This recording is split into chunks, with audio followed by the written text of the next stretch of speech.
I'm giving out one bet for every single fight this weekend at UFC Paris. We are back off of an off week for the UFC. Before that was UFC Shanghai. And boys, I'm going to be completely honest with you. I've been out of this whole YouTube loop.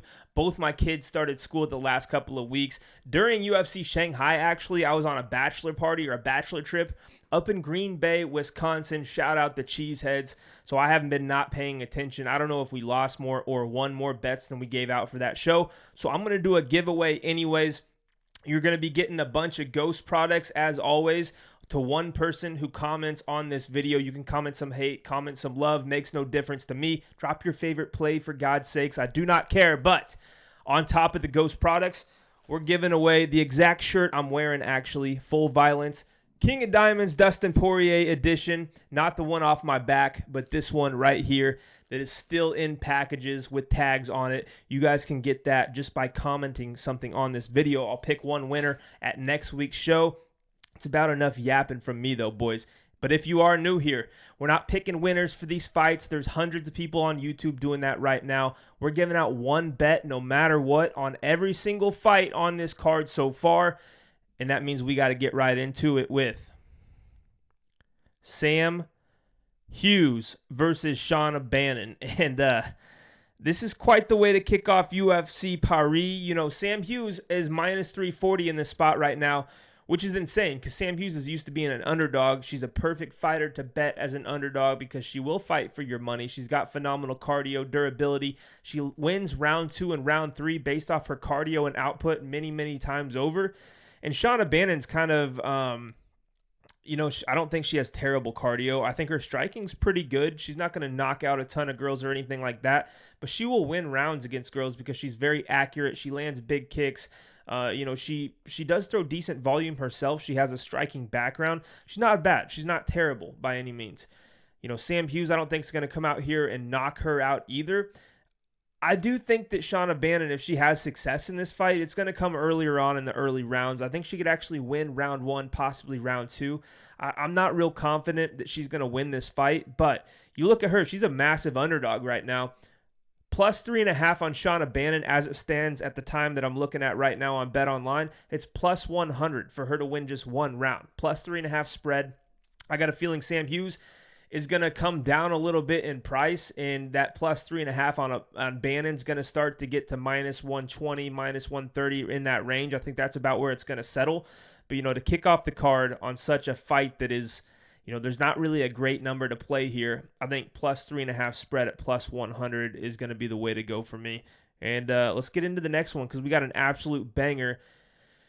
Rinat Fakhretdinov, Andreas Gustafsson, and just looking at this, man, I think Rinat's due for a loss. These lines are very close in this spot for a reason, just because Gustafsson, he's not the most technical fighter. He's not going to go out there and win a kickboxing fight at range versus many guys. In fact, Rinat's going to have chances to hit him at range when the fight's there, but I think Rinat's going to try to close the distance and get his grappling and wrestling going because that's how he wins a lot of his fights. The only problem is Andreas Gustafsson is extremely strong.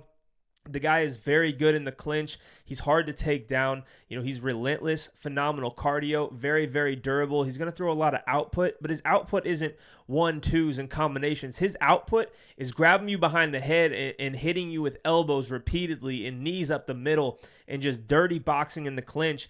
I think that's a style that wears down a Rinat Fakhretdinov, if I'm being honest. Fakhretdinov getting a little tired against Dalby, got really tired against Zaleski dos Santos.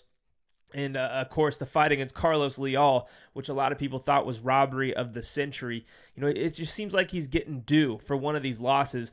And I think a guy like Gustafsson is a guy that can definitely do that. So give me the junkyard dog with phenomenal cardio and durability.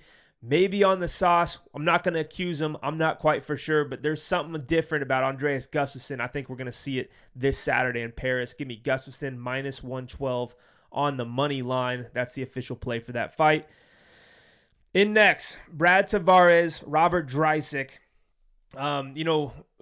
Before I get into what I think can happen and what I think the play is going to hit for this fight, I do think Bryczek could come out here and look a lot better than people are going to think, just because, the fight against Ior Potieria, it was his UFC debut under the bright lights.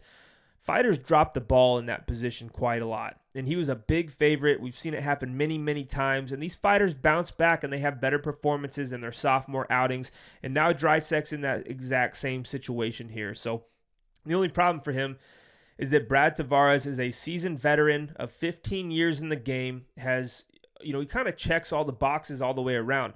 Phenomenal cardio, good volume, great leg kicks, which I do think is going to be a factor in this spot. Phenomenal takedown defense, you name it. This guy finds ways to win decisions, and a lot of times it's because he has better cardio and better output than his opponents. I think Drysdale, he's got that boxing style. He does hit hard. He could definitely clip Tavares. But I do think the leg kicks are going to start to chew him up. The body kicks are going to start to wear him down. And Tavares is going to dance around the outside and pick him apart, especially in round 2 and round 3. My official play here is Brad Tavares by knockout or decision. Okay, and I'm going with by knockout possibly because of the leg kicks, if I'm being honest. I think Drysdale, kind of flat-footed at times, and he's sitting there. I think he's going to be a sitting duck for some of those kicks. And Tavares has some heavy ones, so KO or decision, Brad Tavares, that's the official play for that fight. Sam Patterson versus Trey Waters. First of all, Trey Waters hasn't fought since UFC St. Louis, and I was in attendance in that fight when he fought Billy Goff. And even though he got the win there, I wasn't super impressed. I actually thought he lost the fight. I was shocked to hear his name called.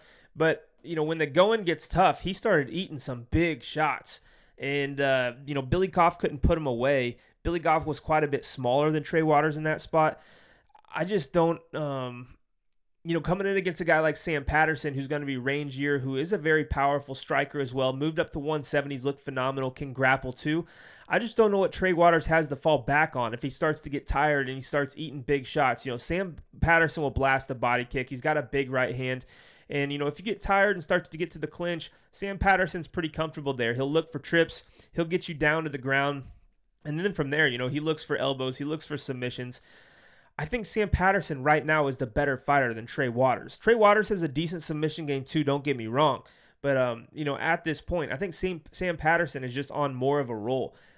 You look at Trey's last fight against Billy Goff, yeah, like I said, he won, but it didn't feel like a big momentum booster, a confidence booster for him going into the next one, whereas Sam Patterson just knocked out left hand to God, Danny Barlow, in a massive, shocker to a lot of people, as Danny Barlow was a sizable favorite there. Before that, submits Kiefer Crosby. Before that, Sam Patterson submits Johan Lioness, and, obviously got knocked out by Yanal Ashmoose, but since moving up to 170, he's had a lot of success. He's shown he's got power. He's shown he can grapple with guys as well.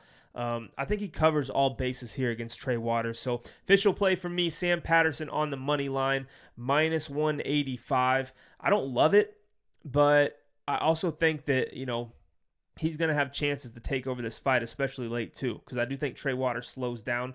And, we'll see what happens in this one. But I'm going Sam Patterson. Can't jump off the train just yet. All right, next fight up. All right, Ante Delija taking on Marcin Tybura. Both these guys fought before, actually. And, Delija, some people, there's a little bit of hype behind him coming into the UFC. I see a lot of people picking him to win here against Marcin Tybura. And, Tybura is getting older, hasn't looked great recently. But Ante Delija, he kind of fits the mold as one of these guys coming from a different organization. He's fought in the PFL. I know his last fight wasn't in the PFL against Jorgen De Castro, but, he comes from the PFL. He had a somewhat of a lengthy stint with them. Knocked out Renan Ferreira. I mean, that's a feather in your cap there. A guy that the PFL was basically making the face of their organization there for a while at heavyweight. But, he's fought some solid opponents and he's beat them. My problem is, though, these big organization guys come to the UFC under the bright lights. We've seen it time and time again. And you're fighting a veteran like Marcin Tybura, who's been in the UFC forever. This guy's fought Tom Aspinall, the current champion, before, and many other guys who are either champions in the past or have contended for the belt. Marcin Tybura has seen every type of style. The guy has beat many, many types of styles. And, he's got decent striking. I think he's going to have a faster hand speed than Delija here. The problem with me is if Tybura gets hurt a little bit, I think Delija is going to get all over him and possibly find the finish. But, if Tybura is smart, can get into the clinch, he's a decent wrestler and grappler himself. If he puts himself in those situations, I actually think Tybura has the better gas tank, especially in a debut for Delija. I don't like it whatsoever. So I got to stick with my gut. I'm taking Marcin Tybura on the money line at -102. He has flipped to the underdog. And so you're getting a slight dog, basically even money. That's what I'm going with, though. It's not a confident pick whatsoever, but I just can't trust these guys anymore. I'm tired of seeing them come into the UFC and losing their debut, and I think it could happen here once again. All right, Umar C taking on Brinson Ribeiro. And Umar C is a guy who kind of dropped the ball in his last fight against Alonzo Menifield. He was a big favorite. He didn't let his hands go. He couldn't get his wrestling and grappling going. All credit to Alonzo Menifield. You got to give him high praise for that. Showed some good takedown defense. Showed some good durability too. Will Brinson Ribeiro be able to do that? Or will he, Brinson Ribeiro, in my opinion, in this fight, needs to go out there and get an early finish. Because if Umar C wants to get relentless with the takedowns, I don't think Ribeiro submitting Umar C with a guillotine or anything like that. I think C eventually is going to get the takedown of his own. For one, that's going to drain the gas tank of Brinson Ribeiro. Ribeiro seemed to gas out before. And two, I think C's a way heavier presence on top. He's going to find himself in dominant positions. And even if he doesn't find the submission, I think he's going to land heavy ground and pound. And I could see Brinson Ribeiro kind of looking for the door or looking for a way out of this fight. So this one's pretty simple for me. I'm going to take it once again. Give me Umar C to win inside the distance. I don't care if it's knockout. I don't care if it's a submission. Just go out there and get the finish. Also think he's due. This is a buy low spot for me. He just lost to Menifield. He's back. Umar C in front of, what's going to be his home crowd against Ribeiro. And I think he's looking for a big performance of the night type of fight for himself, win a little bit of extra money. I think he's going to be hunting that finish, and I think he gets it. So Umar C by finish, -130. That is the pick for this fight. All right, another Frenchman. William Gomis taking on Robert Ruchala. And right off the bat, man, Robert Ruchala has shown that he can, win fights any way. He can knock you out. He can win by submission. And, he's shown he can go the distance too. He's not he is he's shown to be a very, very well-rounded fighter. But I think he's going to struggle here against William Gomis, if I'm being honest. This is another case of a guy coming in out of KSW into the bright lights in the UFC. I will point out, though, this isn't a guy coming from an organization who's just been giving him layups. This guy's fighting guys that are 18-4, 11-2, 17-1, 20-6. This guy has legitimate experience, and I think he's got legitimate skills. But I also think the same about William Gomis. I mean, even you can kind of pick and prod at his last performance against Hyder Emil. Hyder Emil may have just got knocked out, but Hyder Emil is also relentless with his pressure and his striking and his pace. And William Gomis is also a guy who went out there against a similar fighter in Joanderson Brito and beat him just the fight before. William Gomis is a guy who can operate around the outside. He uses his kicks very well. If you want to get into the clinch, he's very long with his knees, and he'll throw him up the middle, and he just makes you work no matter where the fight goes. I think that's a bad game or a bad style to fight in your UFC debut for a guy like Ruchala. I mean, Ruchala, if he gets the nerves, the jitters, the adrenaline dump, anything like that, and starts to get tired, a guy like William Gomis, who you're going to have to chase around the outside and who's going to make you pay when you try to close the distance or get into the clinch, I think that's going to not bode well for him in this spot. I think Ruchala is talented. I think he will, have some success at the UFC level, but making your debut against a William Gomis, who just has a lot of different ways to win and finds ways to win, I think it's going to be a tough one for him. So for me, this is William Gomis on the spread, -3.5, meaning he's just got to win. You add up all the judges' scorecards, he's got to win by at least 3 points. So 29-28, 29-28, and a 30-27 would get the job done for us. I think William Gomis can win all 3 rounds. He's in the big cage, moving around the outside, probably landing more volume, landing the big kicks, grappling him up against the cage a little bit. I think this is William Gomis' fight to lose, if I'm being honest. So William Gomis on the spread. That's the pick. All right, Patricio Pitbull, Losine Keita. Keita, I know, is a guy that people have been wanting to see in the UFC for a while, and I totally understand why after watching his tape. This guy has big power. His striking is fun to watch. He will put the lights out if you are not careful. And, he's shown that he can fight a full fight, too. He's got late finishes before. He's got some decision wins. Striking is very, very dynamic. The one thing with Keita that I would be concerned about in this spot is that Patricio Pitbull is such a veteran, has fought high-level competition too, and if he puts you on your back, Patricio Pitbull is very good with his control, has a lot more skills down there on the mat than a guy like Keita, and I think, honestly, Pitbull is going to have to go to that route at some point or another in this fight, and if he has success with it, could make it for an interesting second and third round, but if he doesn't have success, I think he's going to eat some massive shots, and we've seen Pitbull hurt in basically every UFC fight that he's been in so far. Keita, I think, could put him out on the feet, but I also think that Pitbull will have his chances to wear down Keita, possibly find a submission, big ground and pound. We'll see what the cardio holds up enough to survive to the bell, but I'm going to take a shot that this fight ends inside the distance, and it's plus 130 right now. You're getting plus money on a massive finisher like Losine Keita and a guy in Pitbull who's got his fair share of finishes as well by either submission or knockout. So that's the route I'm going with this fight. I like this one. I think it's sneaky. Got some value there. Fight ends by finish plus 130. All right. Rhys McKee was my dog of the week the last time he fought, and he goes out there against Daniel Frunza and knocks him out in the first round viciously, kind of showing that Rhys McKee is a dog, and you don't want to get in there and trade snipes with him because he will find the chin. He's very long for the division, and he's fighting another UFC newcomer on this card, Axel Sola. And I don't know if I said that right, by the way. Some of these guys pronounce it different over in their countries than we would here in the U.S., so my deep apologies if I did say that wrong. There will be people in the comments coming for my neck. So, at the end of the day, Axel Sola is probably a way more talented striker than Rhys McKee. You watch his tape, he's very bouncy, he's in and out, he's very measured, composed. But again, man, it's the case every single time these guys make their debut against other fighters who have a lot of UFC experience. Rhys McKee doesn't have a lot of winning experience in the UFC, but you just got to look at who he's fighting, man. He made his UFC debut the first stint against Khamzat Chimaev, the champion of the world.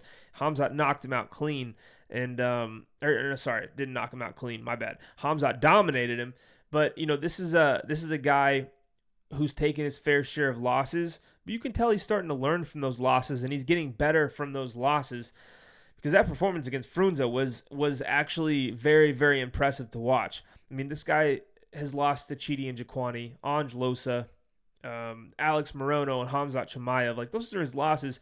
I could think of worse losses to take early on in your UFC career than that. First time he got cut, he goes over to Cage Warriors and gets nothing but finishes to get his way back to the UFC. Big knockout. I think that's some momentum he needs to spark that fire under his ass here. And again, I think Sola is very talented. I think he could be a very good fighter in the UFC with a little more experience. And I think Rhys McKee is going to give him a little bit of a learning curve here. As the underdog, once again, I'm going to take Rhys McKee, because this guy has shown, like, you can hurt him for sure. You can knock him out. But if you don't put the lights out, he's going to be there fighting all 3 rounds. I remember Ange Losa had that fight won, and Rhys McKee came back with fury in that round 3 and almost had Ange Losa out of there. So the guy can fight a full 15 minutes. He can take a little damage. I don't know that about Axel Sola, so I'll take the underdog here. Give me Rhys McKee. All right. Mason Jones taking on Balaji Oki. I'm super excited for this fight because for one, you got Balaji Oki, who likes to get in your face and trade bombs, and he does it pretty technically. I mean, he throws good combinations. He's a very talented striker. But Mason Jones is a guy who can eat shot after shot. The guy seems to have an iron chin. His head is a cinder block, man, and he will eat shots to make sure he can land a few on you. And that just makes for a fun style of fight. I mean, every fight that Mason Jones is, go watch Jeremy Stevens and him throw down a few months ago. It was a fun one. I think that's kind of what we're in for here. The only difference is Mason Jones has some good wrestling, and he's got good grappling. And, Belagioki starts to slow down, and Mason Jones is pushing that wrestling and grappling pace and trying to cage push, land knees up the middle. I think it's going to pay a price for Belagioki, or I think Belagioki is going to have to pay a price for that, and I think it's his cardio. And not that he has bad cardio by any means, but Mason Jones is just such a relentless fighter, constantly in your face, lands big power shots, throws some spinning attacks, and mixing in that wrestling all at once. Oki has put himself in bad situations in the grappling before. I think Mason Jones is a guy who has some good skill down there. I just think unless this is just a at-range boxing match, I think Mason Jones is going to really win some minutes in this spot, if I'm being honest. Yes, Belagioki could catch him, and you better put the lights out because Jones will eat some. I can't really say the same about Belagioki. I think he does have a decent chin, but we've seen him hurt before. We've seen him submitted before. We've seen him make bad decisions before. And we've also seen him go to close fights with guys that I think are lesser skilled than Mason Jones. So all that being said, I'm going Mason Jones on the money line. It's not a super confident pick. I'm going against the Paris native or the French native here in Oki. But, give me Mason Jones, minus 130.